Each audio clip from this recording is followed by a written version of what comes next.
la précédente session, nous avons présenté notre topologie. À partir de cette session, nous allons commencer à déployer nos équipements. Nous allons commencer avec vManage et en même temps, nous allons commencer à analyser les concepts de base du SD-WAN. Donc, pour commencer, je vais ouvrir le CLI de vManage.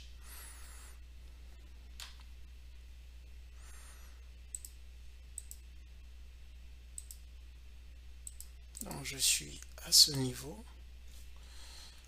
Je fais admin et donc pour vous informer, le username et le mot de passe par défaut de ces images. Le username c'est admin et le mot de passe c'est admin, donc simple. Donc la première chose que je dois faire, c'est de choisir le type de hard drive. Donc je choisis le 1 pour le 30 Go. Donc yes et encore yes. Pendant que ça va s'initialiser, je vais mettre à côté, nous allons découvrir la définition. SD-WAN simplifies the management and operation of WAN by decoupling the networking hardware from its control mechanism.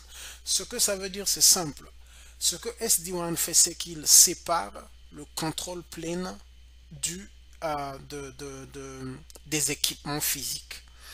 La deuxième définition, SD-WAN is a network that is abstracted from its hardware, creating a virtualized network overlay. Donc ce que SD-WAN fait, c'est qu'il fait une abstraction de certaines fonctions du réseau en les séparant des équipements physiques. Donc ce que SD-WAN fait, c'est qu'il sépare le control plane du data plane. Le data plane reste au niveau des équipements et le control plane tel que nous avons ici, nous avons les contrôleurs et nous avons les routeurs, donc les vEdge qui sont les équipements du data plane et les contrôleurs qui sont en fait les équipements du control plane. Donc il crée un overlay network, donc un réseau qui va fonctionner sur les transports, c'est-à-dire l'internet. Donc il y aura un réseau qui va traverser au-dessus de ces transports. Donc pour avancer, nous allons essayer de voir la différence entre control plane et data plane. Control plane, c'est une collection de processus qui fonctionnent sur le route processor. Et donc le control plane est constitué des protocoles tels que CDP, les BPDU et le routing protocol tels que OSPF, VRIP, EIGRP, BGP, IS. Nous savons que ces protocoles de routage constituent ce que nous appelons par une table de routage. Donc, maintenant, le data plane transmet les paquets d'un input à un autre output. Donc ici, là, nous avons, si les paquets viennent d'un PC qui est ici, lorsqu'ils arrivent ici, c'est le input. Lorsqu'ils vont sortir d'ici, c'est le output. Donc, c'est la partie de l'architecture qui reçoit les instructions de la part du control plane et sur la base des tables de routage, pour faire simple, les routeurs peuvent transmettre les paquets. Donc, les routeurs le font sur la base du control plane et donc le data plane fonctionne sur la base du hardware. Donc ça transmet les paquets sur la base du hardware. Et ici nous avons les trois types de contrôle, les trois types de plane. Donc nous avons le management plane où nous avons les fichiers de configuration et ce sont des messages qui sont transmis entre le management plane et le control plane. Donc le control plane tel que nous l'avons déjà dit sert à bâtir et à maintenir les structures, les data structures telles que le adjacency information et le forwarding table. Donc ce sont les tables telles que le table de routage, le ARP table, toutes ces tables sont au niveau du control plane parce que ce sont à ces tables que le data plane se réfère pour transmettre les paquets, parce que lorsque ces tables sont déjà établies, ce que le routeur ou le switch fait, c'est juste manipuler les paquets tels que nous le voyons ici, les transmettre aux interfaces pour qu'ils soient transportés vers d'autres équipements. Donc ici nous avons une image où nous avons le control plane et on nous montre les protocoles de routage, même les routes statiques, et ces protocoles, sur la base des informations qu'ils collectent, établissent ce que nous appelons par la table de routage. Et nous avons le ARP table aussi, et sur la base de ces informations, le data plane peut maintenant savoir, lorsqu'il reçoit les paquets de cette interface FA01, ou qu'il peut le transmettre au FA02 ou encore au FA03. C'est sur la base des informations du control plane. Et nous avons ici une autre image. Et ici, je voudrais préciser, ce n'est pas clair ici, mais il y a ce que nous appelons les routed packets et les routing packets. Les routing packets, ce sont les protocoles que les routeurs s'échangent. Par exemple, les updates des protocoles. Par exemple, il y a des paquets de OSPF qui sont échangés entre les routeurs. Ce sont les routing packets. Ces paquets sont générés par le routeur et transmis à un routeur adjacent ou à un autre routeur, pour faire simple. Donc, ce sont des paquets qui permettent aux équipements d'établir le control plane. Par contre, les routed packets, ce sont des paquets qui viennent d'un PC et destinés à un autre. Donc, c'est le trafic que nous transportons. Et donc, ça, c'est une idée générale de la séparation du control plane et du data plane. Donc, pour faire simple, ce que SD-WAN fait, il sépare le control plane, donc le contrôle de la transmission des paquets, et les vEdge transmettent les paquets sur la base des informations qui sont centralisées au niveau du contrôle. Donc, j'espère que vManage est maintenant prêt. Donc, nous allons continuer.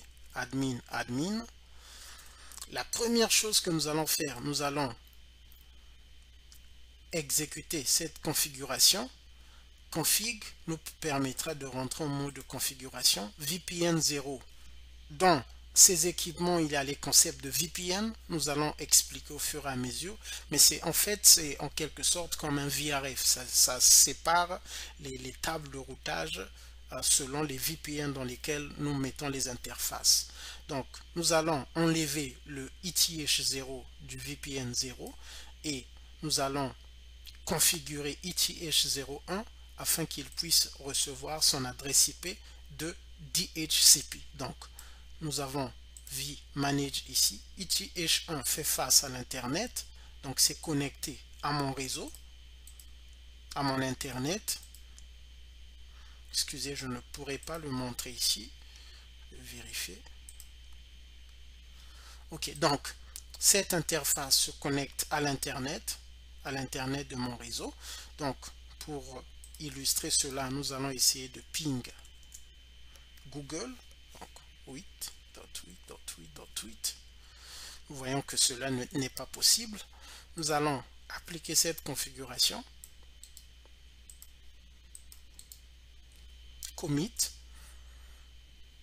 Commit, ça veut dire, c'est simplement que nous confirmons. Parce que si nous ne mettons pas commit, l'équipement va garder cette configuration, mais elle ne sera pas active. Donc, nous pouvons mettre and.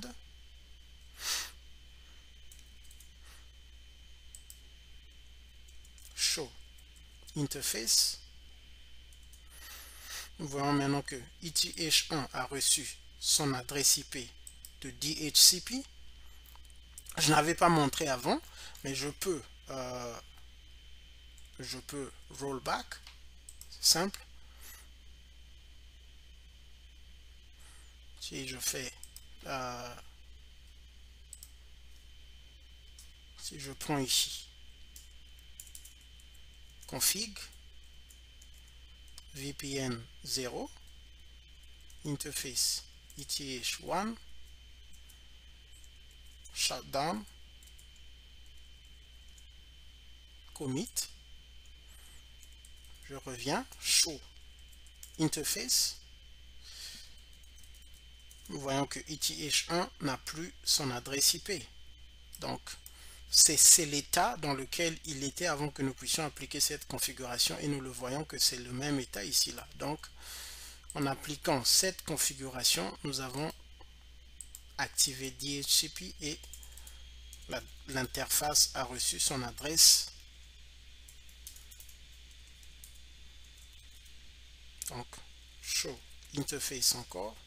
Nous voyons que nous avons toujours reçu la même adresse IP. Donc, je vais maintenant essayer de ping Google encore.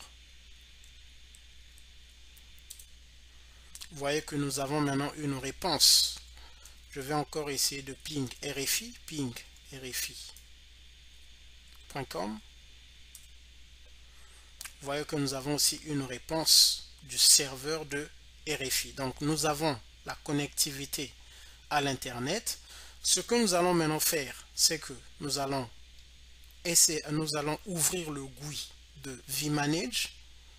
Donc, pour le faire, nous allons utiliser l'adresse IP de l'interface ETH1 qui fait face à l'Internet.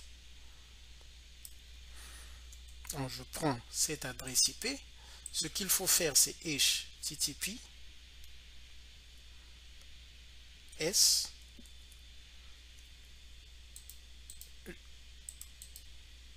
paste 8443, c'est le port.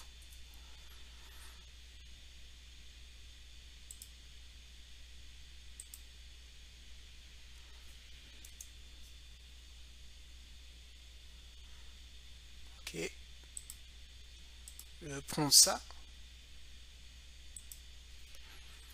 je vais venir ici 175 et vous voyez, donc ça me donne un avertissement potential risk advanced. Je vais accepter le risque et ici toujours les mêmes credentials, admin, je vais sauvegarder. Juste pour votre information, si vous le faites pour la première fois, il se pourrait que votre web browser, que ce soit Google ou Firefox ou un autre web browser, puisse bloquer votre connexion. Vous allez juste venir à permission et allow que ce site puisse avoir accès à votre web browser. Donc moi j'avais déjà activé les permissions, voilà pourquoi cela ne m'a pas bloqué. Donc nous avons lors de la prochaine session, nous allons passer à la mise en place de vBond et nous allons progresser. Que Dieu vous bénisse.